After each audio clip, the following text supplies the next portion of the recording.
함께 예레미야 37장 말씀 교독하겠습니다. 예레미야 37장 말씀입니다.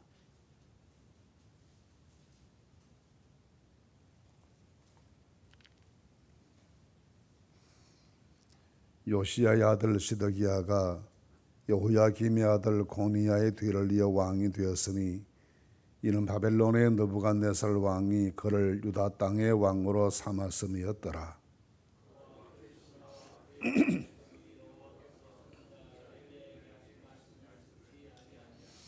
시드기야 왕이 셀레마의 아들 여후갈과 마하세의 아들 제사장 스바냐를 선지자 예레미야에게 보내 청하되 너는 우리를 위하여 우리 하나님 여호와께 기도하라 하였으니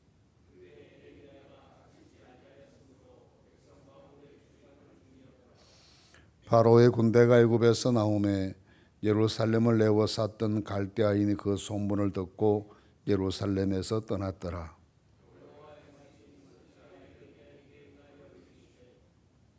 이스라엘의 하나님 여호와께서 이와 같이 말씀하시니라.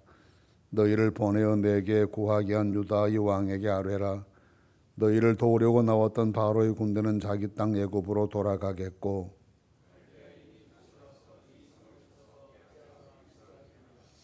여호와께서 이와 같이 말씀하시니라. 너희는 스스로 속여 말하기를 갈대아인이 반드시 우리를 떠나리라 하지 말라. 그들이 떠나지 아니하리라.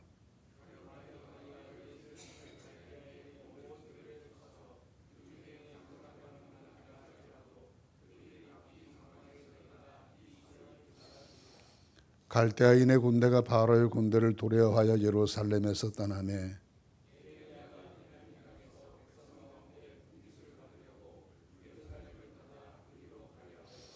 베냐민 문에 이른즉 하나냐의 손자요 셀레마의 아들인 이리야라 이름하는 문지기의 우두머리가 선지자 예레미야를 붙잡아 이르되 네가 갈대아인에게 항복하러 하는도다.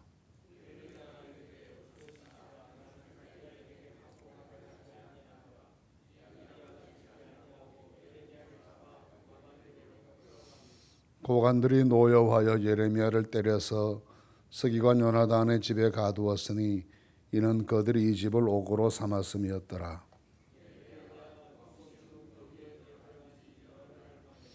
시드기야 왕이 사람을 보내어 그를 이끌어내고 왕중에서 그에게 비밀이 물어 이르되 여호와께로부터 받은 말씀이 있느냐? 예레미야가 대답하되 있나이다. 또 이르되 왕이 바벨론 왕의 손에 넘겨지리이다.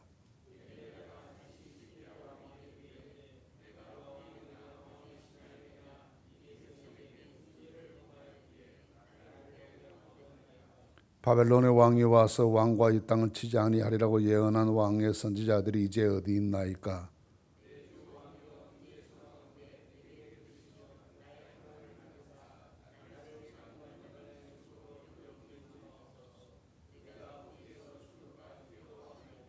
같이 봅니다. 이에 시드기야 왕이 명령하여 예레미야를 감옥들에 두고 떡 만드는 자의 거리에서 매일 떡 한 개씩 그에게 주게 하며 성중에 떡이 떨어질 때까지 이르니라. 예레미야가 감옥들에 머무니라. 아멘. 37장 말씀은 유다 왕국의 말기에 숨가쁘게 진행되었던 역사와 깊은 관련 있는 그런 내용들로 채워져 있습니다. 여러 왕들의 이름이 등장하는데 요시야라는 이름도 등장하고 여호야김 또는 고나냐, 고니냐 그리고 시드기야 이렇게 네 왕의 이름이 등장합니다. 요시야 왕이 나라를 되살려 보기 위해서 좋은 정책과 신앙을 가지고 많이 노력하다가 실패로 끝이 나고 그의 아들 여호야김이 왕이 되고 난 다음에 바벨론의 침공을 1차로 받아서 많은 사람이 포로로 끌려가게 되고 여호야김도 전사하게 됩니다. 그 후에 오늘 말씀에는 고니야라는 사람이 왕이 되었다고 하는데 다른 이름으로는 여호야긴이라고 부르기도 합니다. 이 여호야긴이 왕이 되었지만 3개월 만에 바벨론의 침공을 받고 3개월 만에 폐위당한 채 바벨론으로 끌려가게 되고 그 뒤에 시드기야가 왕이 되는데, 시드기야는 바로 이 요시야의 아들이었기 때문에 앞선 두 형제 왕 여호야김과 여호야긴에게는 숙부가 되는 사람입니다. 그런 관계로 해서 바벨론이 보았을 때에는 자기들이 마음대로 움직일 수 있을 만큼의 친바벨론 성격의 그런 사람이다라고 생각했기 때문에 이 시드기야를 바벨론 사람들이 선택해서 유다 왕국의 왕으로 삼았는데, 그가 결국은 나라의 마지막 왕이 되고 말았던 비운의 왕이 되게 됩니다. 이런 과정을 통해서 시드기야가 왕이 되어서 마지막 역사를 보내게 되는 내용이 오늘 읽은 내용 말씀과 그 다음 이어지는 말씀들입니다.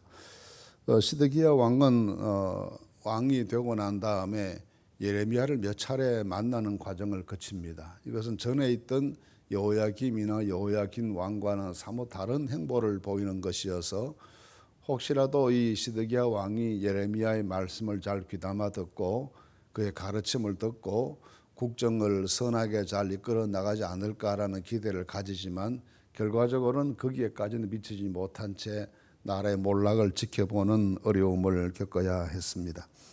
그래서 오늘 3절 말씀에도 보시면 시드기야 왕이 사람을 보내서 우리를 위하여 하나님께 기도하라 하고 부탁하는 장면이 있습니다.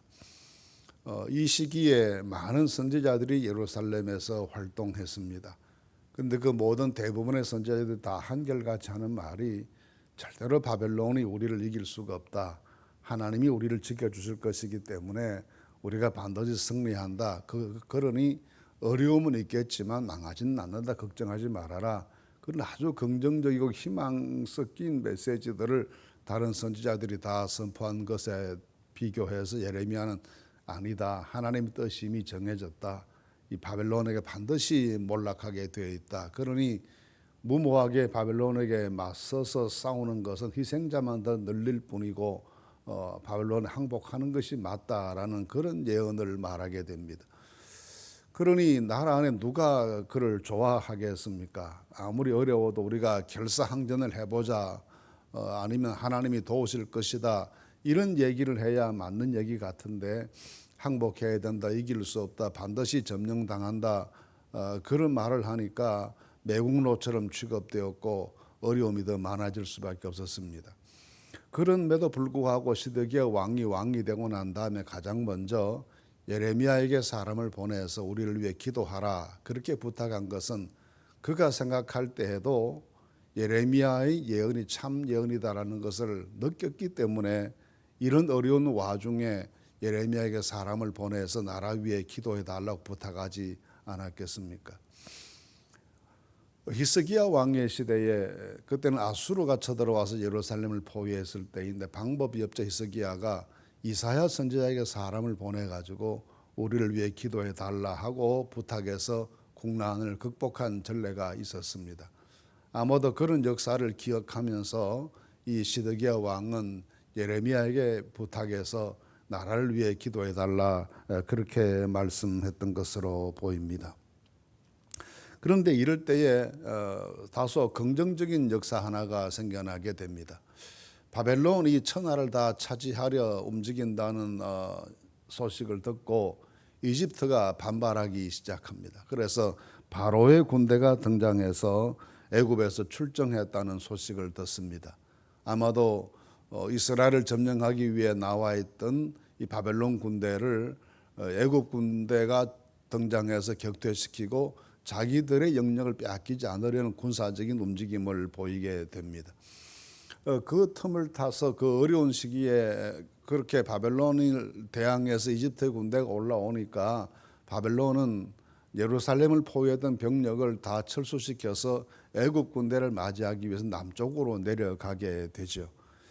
이런 일이 생기게 되니까 아주 긴박한 마음으로 시드기야가 예레미야에게 기도를 요청했던 그 마음이 사라지게 되고, 이 기회에 바벨론에 대항해서 우리도 애굽과 힘을 합쳐서 반바벨론 이 전쟁을 하면 반역을 일으키면 승산이 있겠다 생각하고 그런 시도를 하게 됩니다. 결국 이런 시도가 실패로 끝이 나게 되고 애국 군대는 바빌론과 도저히 상대가 안 되겠다 싶으니까 급히 퇴각해 버리고 이 시드기야 왕만 어정쩡하게 된 상황이 되고, 그런 상황에서 돌아온 바벨론 군대가 두 번째 포위하고 예루살렘을 마지막으로 함락시켜 버리는 이런 끔찍한 역사가 진행되게 됩니다.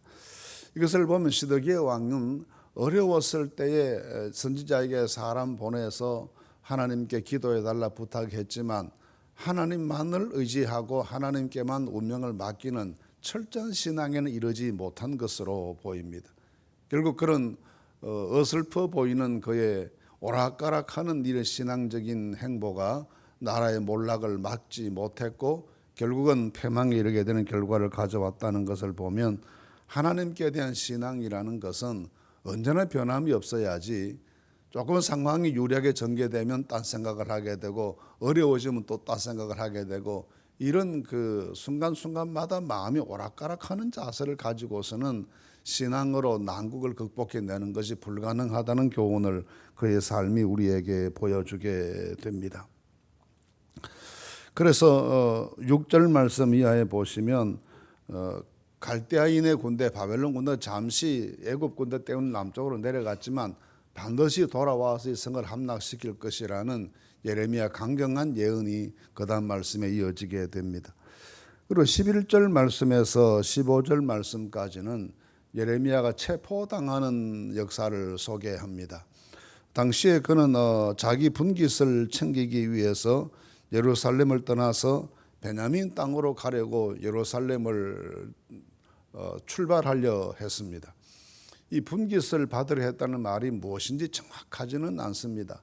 아마도 32장에 그가 숙부에 땅을 산 적이 있는데 그 땅 산 것과 관련한 잔물을 보기 위해서 갔던 것이 아닐까라고 생각하기도 하고, 아니면 조상들로부터 내려온 유산들 가운데 베냐민의 그런 지분이 있어서 그런 지분을 확보하기 위해서 예루살렘을 떠났던 것이 아닌가, 그렇게 짐작할 수 있는데 어느 것인지 정확하게 성경에 나와 있지 않으니까 알 수는 없는 일입니다. 어쨌든 이 땅과 관련된 어떤 업무를 보기 위해서 예루살렘을 잠시 떠나려 성문을 나서는데 성문 문지기에게 붙잡힙니다. 성문 문지기들은 오해를 하죠. 평소에 바벨론에게 항복해라 그렇게 말하던 사람이 이 선지자이기 때문에 이 사람이 예루살렘 성이 함락당하기 전에 몰래 빠져나가서 바벨론에게 항복하려 하는 게 아닌가, 평소에도 친바벨론 성격을 보였던 사람이니까 충분히 그렇게 의심할 수가 있었겠죠. 근데 예레미야는 절대 그게 아니다라고 변명했지만 소용이 없고 결국은 붙잡혀가서 감옥에 갇히는 처지가 되었습니다. 이렇게 감옥에 갇혔는데 16절 말씀 보시면 예레미야가 뚜껑 씌운 웅덩이에 들어간 지 여러 날 만에 그랬습니다. 뚜껑 씌운 웅덩이, 이게 감옥인데 토굴과 같은 곳에 사람을 가두어 놓고 거기에서 감옥 생활을 하게 했습니다. 그런데 이때 시드기야가 또 나타나죠. 시드기야 왕이 사람을 보내가지고 예레미야를 감옥에서 불러냅니다. 불러내고 난 다음에 하나님께로부터 무슨 들은 말씀이 있느냐라고 했는데, 이때는 예레미야가 더 구체적인 예언을 합니다. 앞에서 이미 나라가 망한다, 성이 불탄다, 그런 예언을 다 했고 왕 당신도 바벨론 사람에게 붙잡혀갑니다. 포로가 될 것입니다.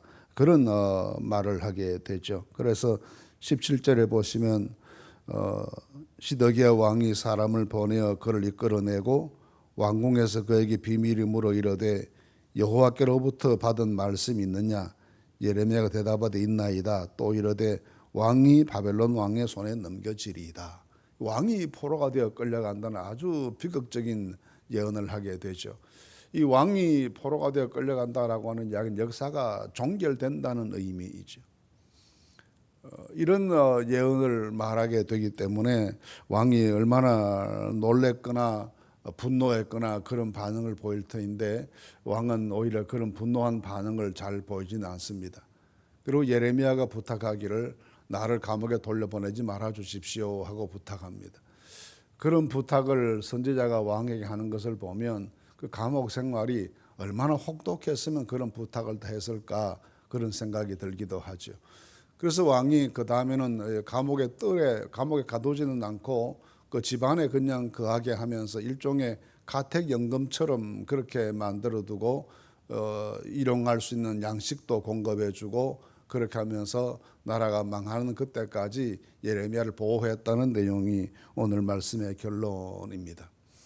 이 내용을 보면 처음에 말씀드린 것처럼 이때 역사의 주역이 이 시드기야 왕인데 앞서 있는 왕들로부터 거의 망해버린 나라를 물려받았기 때문에 그것을 회생시키는 일을 해야 될 사람이 시드기야인데 그러기에는 그 주변에 있는 사람들이 옳지 못한 사람들이 너무 많았던 것으로 보입니다.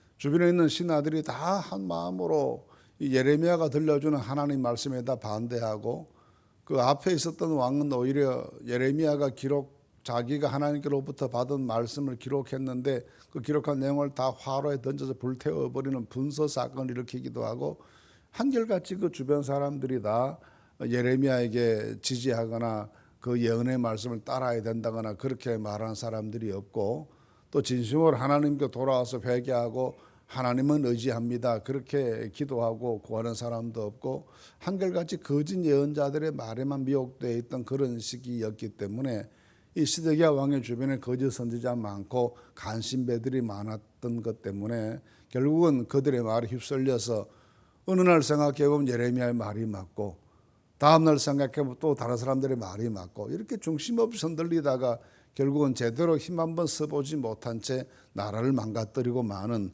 그런 아주 무능하고 불행한 왕으로 역사에 기록되게 되었고 악한 왕들의 대열에 그 이름을 기록하는 그런 비극적인 사람이 되었습니다.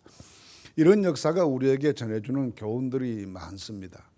아무리 없고 힘들 때라 우리가 사람의 말에 너무 흔들리면 안 된다는 겁니다. 사람들은 다 자기 중심으로 생각하기 쉽고 어느 쪽이 자기 이익에 더 부합하는가를 두고 판단하고 말하기도 쉽기 때문에 그런 사람의 말에 흔들리지 말고 하나님께서 원하시는 게 뭔가 하고 하나님과 자신과의 1대1의 이 독대의 관계에서 얻어지는 이 영적인 가르침을 따라서 하나님의 말씀을 따라서 좌면우고지 않고 말씀 따라 나아가야지 자꾸 사람 생각하고 분위기 생각하고 앞으로 자기 입지를 생각하고 그렇게 자꾸 주판화를 튕기고 계산하고 그러다가는 이런 시드기야와 같이 자기 뜻은 아니었지만 주변에 휩쓸려서 결국은 망하고 마는 사람이 되는 이런 일이 있을 수 있다는 것을 우리가 배워야 하겠습니다.